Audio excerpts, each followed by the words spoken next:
July మొదటి వారంలో engineering counselling ఉంటుందని ఉన్నత విద్యా మండలి చైర్మన్ బాలకృష్ణారెడ్డి తెలిపారు.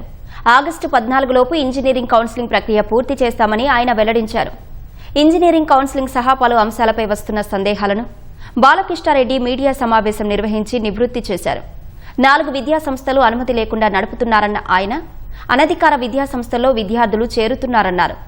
నెక్స్ట్ వేవ్, బైటెక్స్, ఎల్టెకెడ్, లీప్ స్టార్ట్, ఇంటెలిపాత్ సంస్థలకు నోటీసులు ఇచ్చామన్నారు.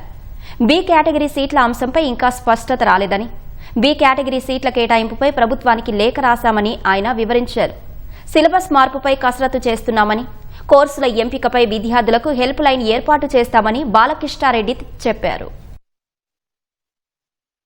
కౌన్సిలింగ్ ఏంటంటే ఇప్పుడు ఏఐసిటి ఒక సర్క్యులర్ ఇష్యూ చేసింది. ఆగస్టు 14 వరకు కౌన్సిలింగ్ అయిపోయి ఎగ్జామ్ స్టార్ట్ చేయాలని.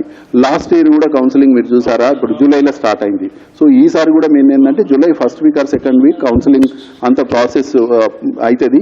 అయితే ఈ యొక్క కౌన్సిలింగ్ ఏంటంటే టీజీసీహెచ్ రోల్ చాలా తక్కువ ఉంటుంది. లాస్ట్ ఇయర్తో పోలిస్తే ఇప్పుడు కూడా ఇంకా మనం ముందే ఉన్నాము. July first week or second week చేసి ఆగస్టు 14 లోపల క్లాసెస్ కండక్ట్ చేయాలి ఇంజనీరింగ్ అనేది ఏఐసిటి సర్క్యులర్ కాబట్టి మనం కూడా ఫాలో అవుతాము. డిలే అవుతుంటే స్టూడెంట్స్ అంతా బయటికి పోతున్నారు, మనకి ఇదంతా అది.